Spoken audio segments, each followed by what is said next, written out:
All right. Facebook UK, Mark Brown wants to know, did the character of Mindy, and of course Hit Girl, her alter ego, did that need much negotiation with Chloe Moret's parents in terms of tone and content? I think he's edging towards the nature of both the violence that the character carries out on screen and the language which certain newspapers have tried to stir up into some sort of controversy over here in the UK.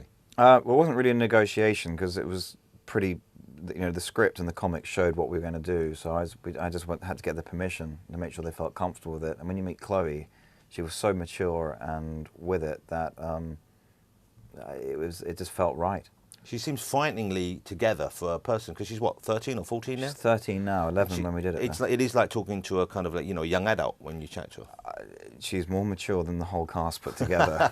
I'm not exaggerating that. So you didn't really have to negotiate then, I guess, because everything that you filmed was in the script initially. Her mum knew. It was in the script. We just had to make sure it was handled in a responsible way, and she knew she was creating a character, and the character was a 5-year-old brainwashed to doing bad things without her realizing it was bad. So it was, I'm a parent and I didn't want to make her do anything she didn't feel comfortable with, but she did turn around and say, I've got 4 older brothers, so if you think there's anything in this script that I haven't heard or seen before in video games or just play fighting, you're mistaken. That's the interesting thing. I was talking to someone about it afterwards at the party last night. He said, my kids really want to see it, but I'm not sure if they're old enough. He said, but you know what? They see all this eventually anyway, even if they don't go see the cinema, they all see it. And to an extent, you have to agree with the certification that a movie gets. You have to acknowledge that that's a good thing. But we know, even responsible parents, we all know that our kids do get to see this stuff, and they get to see stuff which they're not meant to see at the cinema early anyway. That's the way society is. I think 15 shows us, it's you have to make a choice, and there's a law, you're not meant to see it under 15, which I think actually is the right age. And we've also got a PG in France. Wow, that's pretty good. What's it in America, though? In America, it's an R. Which is restricted to 18. It's restricted to under 17 unless you're accompanied by someone who's over 17, which I think is weirder. Yeah, but younger people can go and see it? You can be 4 years old and see it.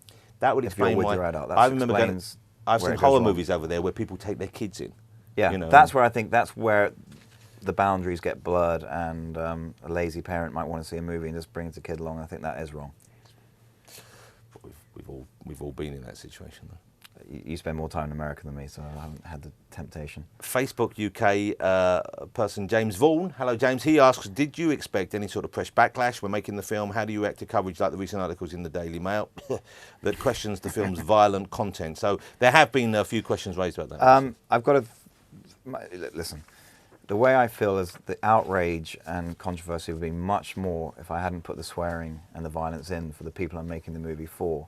The Daily Mail readers, no offense, you're lovely people, but I didn't make this movie for you guys. And as I said, it would have been weird to make Harry Potter and not have any magic in it, thinking let's get adults in and forget the kids. It would have been a disaster. So I had to stay true to what it was.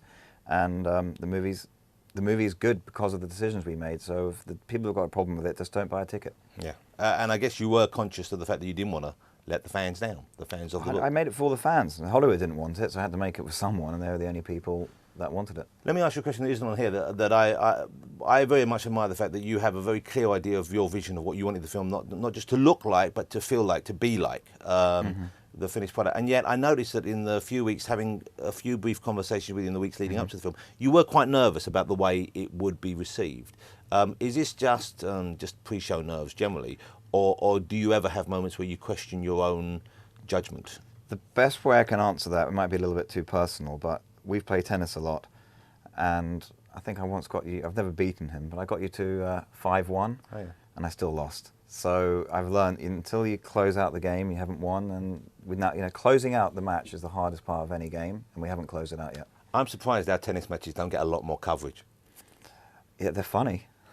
Okay, they're not particularly good tennis, though.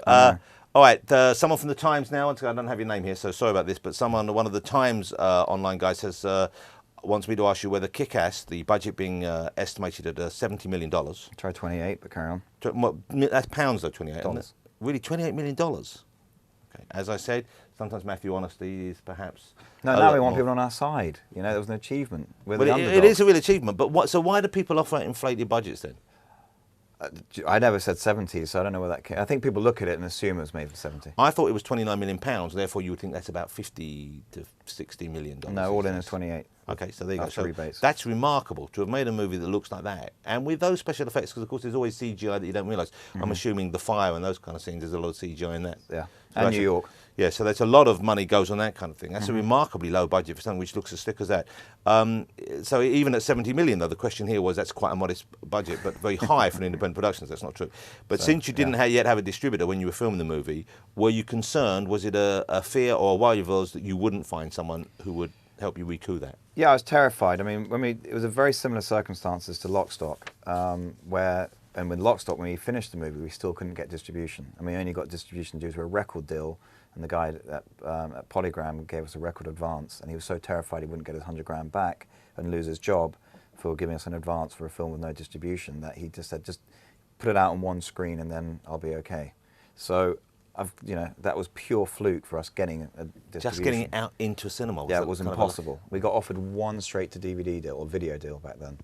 So, yeah, it went through my mind, and I think I was so pissed off with Hollywood that I thought, I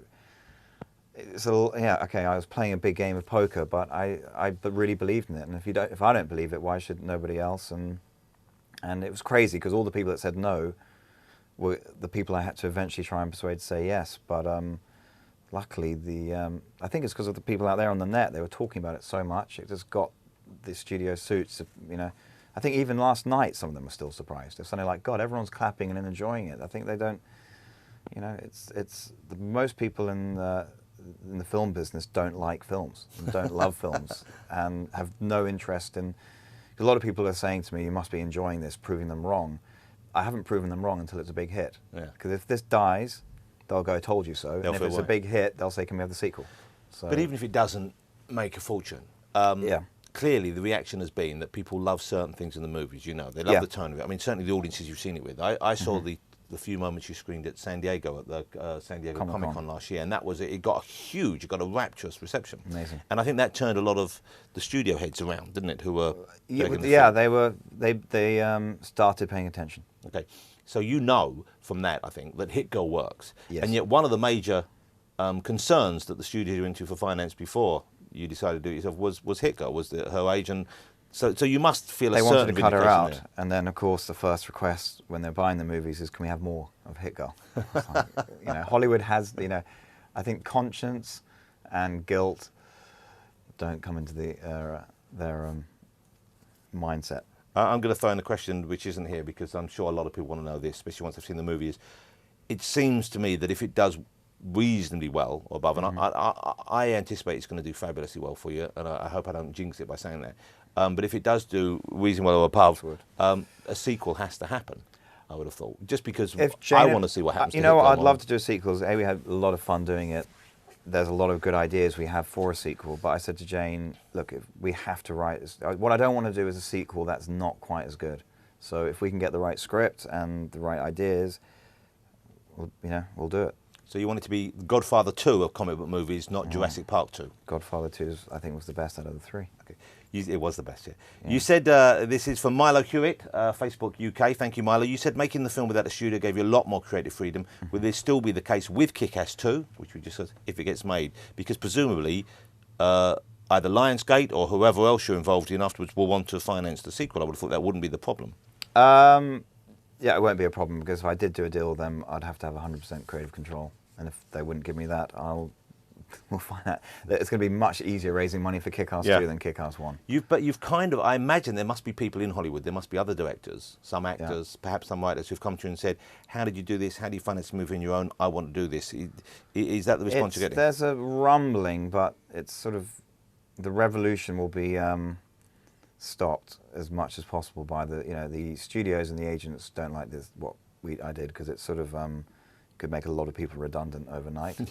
So you can see why they might have a problem with it. Exactly. So if the revolution happens right now, I'd say I'm not trying to start a revolution. I'm looking after myself, but maybe in 2 or 3 years I'll fan the flames.